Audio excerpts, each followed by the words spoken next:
Somerset is known for quiet villages and historic streets, but beneath these familiar places, older stories remain. In this episode, we explore 8 locations where the past still refuses to fade. Assembly rooms. Standing just off Bennett Street in the historic heart of Bath, the assembly rooms were built in the 18th century as a place of elegance, music, and social ritual. Designed for conversation, dancing, and polite display, the building has long been associated with refinement rather than fear. Yet behind its symmetry and chandeliers, a far quieter presence is said to linger. The most frequently reported apparition here is known simply as the man in the black hat. Witnesses describe him as a solitary figure dressed in dark clothing, his headgear resembling that worn by Quakers in earlier centuries. He is said to move calmly and with purpose, never hurried, never acknowledging those who notice him. Sightings of the figure are not confined to the interior. On several occasions, he has been observed outside the building, walking along Savile Row toward the assembly rooms, or appearing between Portland Place and George Street. In these accounts, he sometimes wears a long black cloak, the fabric moving slightly as though stirred by a breeze that others cannot feel. Those who encounter the man in the black hat often remark on how ordinary the moment feels at first. He does not startle or announce himself. Instead, he appears briefly within peripheral vision, only becoming strange when attention is focused and the figure fades or vanishes entirely. There are no reports of sound accompanying his presence. No footsteps, no voice, just movement followed by absence. Historical explanations remain uncertain. Some suggest the figure may be connected to the Quaker community whose presence in Bath during the 18th and 19th centuries is well documented. Others believe the apparition reflects the building's long association with routine and repetition, a residual image formed by centuries of similar human movement. From an educational perspective, the assembly rooms offer an example of how places designed for social order can generate equally orderly hauntings. The man in the black hat is never disruptive. He does not interfere. He simply walks as though continuing a familiar route long after its purpose has been forgotten. Skeptics point to reflections, lighting conditions, and expectation as likely explanations. Large historic buildings are prone to visual misinterpretation, particularly in areas where light shifts subtly across polished surfaces. Yet what gives these reports their endurance is consistency. The description of the figure has remained largely unchanged across decades, shared by visitors and staff alike, many unaware of earlier stories. Today, the assembly rooms remain open and carefully preserved. Music still fills the space. Visitors still pass through its doors. But for a few, the sense remains that someone else is walking there too. And as we leave Bath's grand halls behind, our journey continues toward a smaller town where an Elizabethan figure is said to sit patiently in a chair that should never have known her. King John's Hunting Lodge. Standing on the square in the small Somerset town of Axbridge, King John's Hunting Lodge is a timber-framed building whose appearance speaks more of civic life than royal pursuit. Despite its name, it was never used by King John himself. Instead, the structure served for centuries as a place of administration, justice, and local authority. It is within this quiet role that its most persistent ghost story has taken shape. The primary apparition associated with the lodge is that of a lady dressed in Elizabethan clothing. She is said to appear seated in the mayoral chair, a piece of furniture dating from a later period than her attire. Witnesses describe her posture as calm and composed, as though attending an unseen meeting rather than intruding upon the present. She does not speak, nor does she react to those who notice her. The mismatch between the woman's dress and the chair she occupies has become one of the most curious details of the legend. Some believe this suggests a symbolic presence, rather than a literal one, an echo of authority, rather than a specific individual. Others speculate that she may represent a woman connected to the building's earlier administrative role, lingering out of habit, rather than unrest. Adding an unexpected layer to the lodge's folklore is the appearance of a spectral tabby cat. Most often reported on the first floor, the animal is described as moving naturally, padding across the room before walking straight through a closed door. It then curls up, as though settling to rest, and vanishes. Unlike the lady, the cat's presence is often reported without fear, more puzzling than alarming. From an educational perspective, animal apparitions are common in folklore, tied to long-occupied buildings. Pets, like people, become associated with routine and territory, and stories of their return often reflect emotional attachment rather than trauma. Skeptics point to the building's age, lighting conditions, and strong sense of expectation as likely contributors to such experiences. Old structures can produce visual illusions, particularly where shadows and uneven surfaces are involved. Yet the lodge's reputation endures because the experiences are consistent and restrained. There are no violent disturbances here, no sudden movements or threatening behavior. Instead, the atmosphere feels observational, as though the past is quietly watching the present continue. Today, King John's Hunting Lodge operates as a museum, its rooms carefully preserved and interpreted. Visitors come for history, not fear.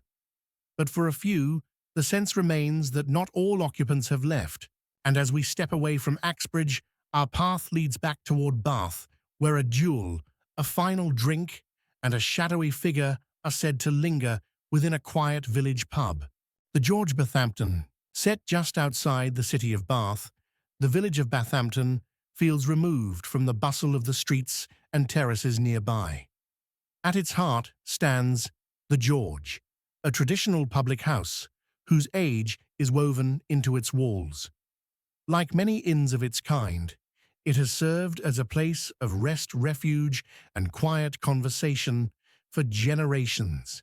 Yet one story has followed it longer than most patrons ever realize. The central figure associated with the George is Jean-Baptiste de Bar, a French aristocrat who fled his homeland during the turmoil of the French Revolution. According to local tradition, de Bar found temporary safety in England, settling near Bath. His life, however, came to an abrupt end, following a duel fought on Claverton Down, where he sustained fatal injuries. Mortally wounded de Bar is said to have requested one final comfort. He asked for a last drink. Friends carried him to the George, where his wish was granted. Shortly after, he died. It is from this moment that the pub's haunting is believed to begin. Unlike many reported apparitions, de Bar's presence is described as insubstantial. Witnesses do not claim to see a solid figure. Instead, he appears as a fleeting shadow, often glimpsed from the corner of the eye. Those who experience it speak of a dark shape moving just beyond focus, vanishing the instant attention is turned toward it. There is no sound attached to the sighting, no footsteps, no voice. Only the brief certainty that something moved where nothing should have been. The experience is subtle enough that many question themselves immediately afterward, unsure whether what they saw was real or imagined. From an educational perspective, such shadow sightings are common in folklore, tied to places where strong emotional moments occurred. Trauma final acts and unresolved farewells often become the foundation for lingering legends. Inns, in particular, serve as natural settings for these stories as they exist at the crossroads of travel and transition. Skeptics point to low lighting, tired eyes, and the mind's tendency to fill gaps in perception. In dim interiors, movement can be easily misread, especially when expectations are shaped by story. Yet what keeps de Bar's tale alive is its restraint. There are no disturbances, No aggressive encounters. The shadow never approaches. It simply passes as though repeating a final journey that never quite reached its end. The George remains a place of warmth and conversation. Most visitors notice nothing unusual, but for some, the sense of being quietly observed lingers long after the glass is empty. And as we leave Bethampton behind, the road leads toward an artificial ruin on a hill where something far less human has been reported moving along ancient stone. Sham Castle, perched on a hillside overlooking the city of Bath. Sham Castle is an unusual structure.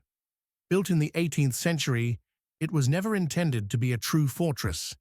Instead, it was designed as a decorative facade, an imitation ruin created to enhance the view from nearby estates. Its walls promise history they do not fully possess, and perhaps it is this false solidity that has given rise to one of Somerset's strangest reports. Those walking near the castle, particularly along the paths and open ground below its walls, have described encountering a large luminous shape moving along the top of the stonework. The form is often described as elongated and shifting, its movement slow and deliberate, as though sliding rather than walking. It does not resemble a human figure, nor does it behave like any known animal. What makes these encounters particularly unsettling is the reaction of dogs. Several witnesses have reported that their animals became suddenly distressed upon noticing the shape refusing to move forward, pulling at leads or barking toward the wall, while the figure continued its silent progress. In some cases, the dogs appeared to react before their owners noticed anything unusual at all. The luminous shape is not associated with sound. There are no footsteps, no rustling, no voice. Its presence is defined entirely by movement and light, briefly visible against the stone before disappearing without warning. Those who witness it often report a sudden sense of unease distinct from fear, more akin to encountering something out of place. From an educational perspective, Sham Castle occupies an interesting position in folklore. Artificial ruins challenge the boundary between authenticity and illusion. They look ancient, but lack the layered history of true fortresses. This ambiguity may play a role in how the mind interprets unexpected stimuli, particularly in low-light conditions. Skeptics suggest natural explanations. Reflected light mist or distant vehicles could create the impression of movement along the wall. Changes in elevation and perspective may distort scale, especially at dusk or nightfall. Dogs sensitive to sound and scent beyond human perception may react to stimuli unseen by their owners. Yet these explanations do not fully account for the consistency of reports. The shape, size, path, and silent movement recur across decades, shared by people unaware of earlier stories. Sham Castle remains a quiet landmark visited for its view rather than its reputation. By day, it appears harmless, almost theatrical. But as light fades and the hillside grows still, some believe the facade reveals something unintended. And as we turn away from this false ruin, our journey returns to Bath itself, where a theatre of illusion may hold more truth than any stone wall ever could. Theatre Royal, standing on Soar Close in the centre of Bath, the Theatre Royal has been a place of performance illusion and emotional intensity for more than 2 centuries. The building has witnessed triumph and failure, devotion and disappointment, all played out beneath its lights. It is perhaps no surprise that stories of lingering presences have gathered here, shaped by passion rather than violence. The most frequently reported apparition is known as the Grey Lady. She has also been associated with the nearby Garrick's Head, but is said to appear more often within the theatre itself. Witnesses describe her sometimes as solid, at other times as pale and indistinct. She is most often seen seated in one of the upper boxes, facing the stage, or moving slowly through the lower auditorium, passing through rows of seats as though they offer no resistance. Local tradition offers differing explanations for her presence. One version suggests she was a woman who took her own life after her loved one was killed. Another claims she died after realizing her feelings were not returned. In both tellings, the theatre is where emotion reached its breaking point and where it continues to echo. Other figures have also been reported. A phantom doorman has been seen standing briefly in the vestibule, dressed in period attire, before vanishing. Near the stage, a tall male figure has been observed, sometimes identified as Sir Henry Irving, the famous actor associated with the theatre world. He is said to appear briefly, then fade without interaction. One of the more unusual traditions involves a ghostly tortoiseshell butterfly. It is said to appear shortly before a successful run of performances. This belief dates back to a former manager who died suddenly while preparing a ballet featuring a butterfly backdrop. After a butterfly was reportedly seen near the theatre days before opening, the ballet was reinstated and the show went on to succeed. Behind the medieval wall opposite the theatre lie burial grounds used during plague outbreaks. Some claim faint moans have been heard in this area, particularly at night. Others speak of a sudden floral scent, often described as jasmine, appearing without source.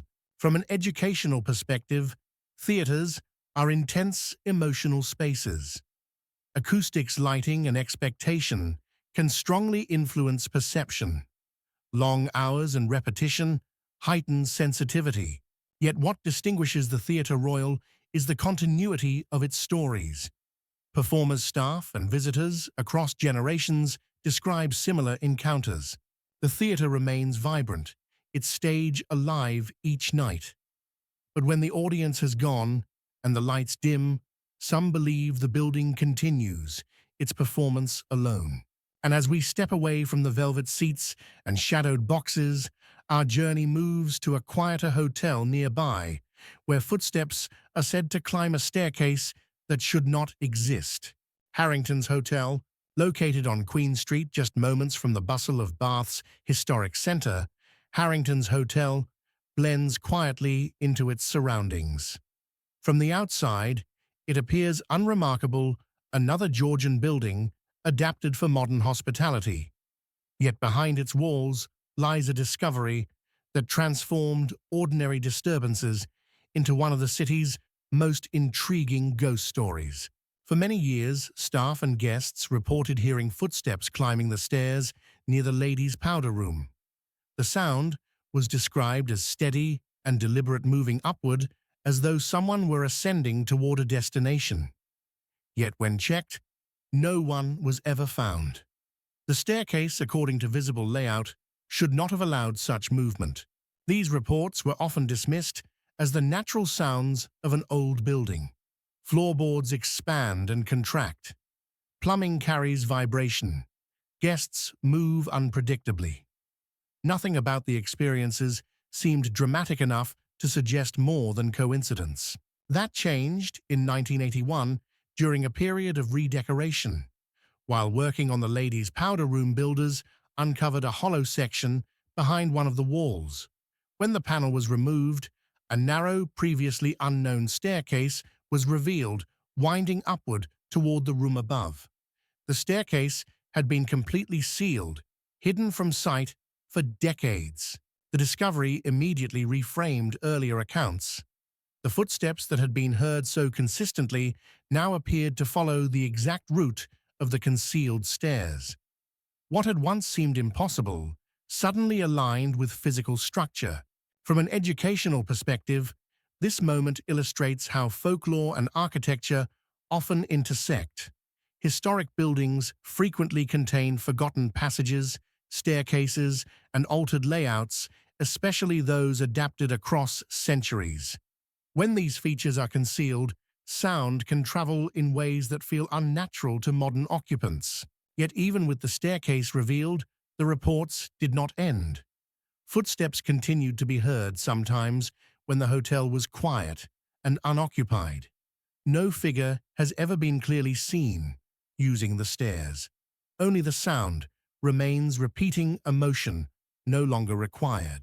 Skeptics argue that the discovery simply reinforced expectation. Once the staircase became known, the mind may have attached meaning to ordinary noises. Awareness can shape perception, particularly in environments already steeped in story. Still, those who experience the sound describe a strong sense of intention behind it. The steps do not wander. They do not hesitate. They move upward, reach a point, and stop. Harrington's hotel continues to welcome guests unaware of its hidden feature. Most notice nothing unusual, but for a few, the sound of movement, where no movement should exist, leaves a lasting impression. And as we leave, Queen Street behind our journey leads to a former school and gallery where echoes of labor keys and routine are said to remain close at hand. Bozar, situated on York Street close to the Roman Baths, the Beaux-Arts building stands within one of the most historic parts of the city. Over centuries, this area has been shaped by trade labor and domestic life layered one atop another. It is within this dense accumulation of past lives that some of Bath's most unsettling stories are said to linger. One of the earliest and most frequently mentioned phenomena involves the sound of a child at play. Witnesses have reported hearing a boy rolling or bouncing a ball through the building, the sound echoing briefly before stopping. According to local tradition, a young boy once fell into a vat of boiling water here and later died from his injuries. Whether his presence is ever seen remains unclear. Most accounts describe sound alone, arriving without warning and vanishing just as suddenly. Another figure associated with the building is far more disturbing. A woman believed to have worked as a prostitute is said to have been murdered within the house. Her body, according to legend, was placed into a carriage to be disposed of elsewhere. Those who claim to have seen her describe a silent figure appearing briefly before retreating through walls or passageways. Linked to her story is the apparition of a coachman, sometimes reported as lacking a head. While the coach itself is rarely seen, it is said to be heard the sound of wheels and movement passing without a visible source. These auditory experiences contribute to a sense of activity without form presence, without proof. Adding further complexity is the appearance of a woman dressed in white. She is said to hurry down a narrow passageway before passing directly through a closed door. The movement is described as urgent, but not panicked, as though she is late for something unseen. From an educational perspective, buildings like Bozar demonstrate how folklore often develops where domestic life intersects with tragedy. Homes once served multiple purposes, housing work, family, and commerce. When records are sparse, stories grow in the spaces left behind. Skeptics suggest that sound reverberation, old structural features, and heightened expectation can explain many of these experiences. In historic buildings, noise can travel unpredictably, and visual illusions are common in narrow corridors and uneven light. Yet what distinguishes Bozar is the variety of reported phenomena. Sound movement and fleeting figures appear without a single dominant narrative. Instead, the building feels layered, as though multiple moments have left impressions rather than one defining event. Today, the building operates quietly within a busy tourist area. Most visitors pass without incident. But for those who encounter something unusual, the experience feels deeply personal. And as we leave York Street behind our journey through Somerset, draws to a close at a rural church where footsteps and whispers are said to move among the pews long after services have ended. St. Nicholas's Church, Brockley. Set within the quiet village of Brockley, St. Nicholas's Church stands apart from the busier paths of Somerset. Surrounded by open land and softened by age, it is the kind of place easily overlooked by those passing through. Yet it is precisely this stillness that has given rise to some of the most quietly unsettling reports in the county. Visitors and parish members have long spoken of unexplained sounds within the church, particularly when the building is empty. Footsteps are said to move slowly along the aisle, measured and deliberate, as though someone were walking with purpose toward the altar. When investigated, the church is found entirely vacant, the silence returning almost immediately. Whispering has also been reported faint and indistinct, often heard near the pews or vestry. These voices are never clear enough to form words. Instead, they suggest presence without communication, leaving listeners uncertain whether the sound came from memory, imagination, or something external. The most frequently described figure associated with St. Nicholas's is known simply as the Little Brown Lady. She is said to appear dressed in plain clothing, her form small and unassuming. Witnesses describe seeing her walking calmly down the aisle, or cleaning the vestry, performing tasks associated with care and routine, rather than worship. She does not look toward those who notice her, nor does she acknowledge her surroundings before fading from view. From an educational perspective, such apparitions are common in churches with long histories of service. Places dedicated to repetition, ritual, and maintenance often generate stories of figures continuing their duties beyond life. The Brown Lady's presence reflects devotion rather than disturbance, attachment rather than unrest. Skeptics point to natural explanations. Old churches amplify sound. Wooden floors creak with changes in temperature. Shadows move easily among stone pillars and narrow windows. These factors can produce convincing illusions, particularly in quiet spaces where attention is heightened. Yet what gives St. Nicholas's its lasting reputation is the gentle consistency of its accounts. The sounds, the figure, and the atmosphere have been described in much the same way across decades. There is no escalation, no attempt to frighten, only repetition. Today, St. Nicholas's Church remains active, its doors opened for worship and community events. Most visitors experience nothing unusual. But for a few, the sense of quiet activity continuing alongside the present is difficult to ignore. And with that final presence, our journey through Somerset comes to an end. 8 places each shaped by history, routine, and memory. Whether seen as folklore or lingering impression, they remind us that some spaces never fully fall silent. These places remind us that hauntings are often shaped by routine memory and lives once lived. Somerset holds many such stories, and this is only a glimpse. If you know another place with a history worth exploring, share it below and continue with creepy experience as more of these hidden stories slowly unfold.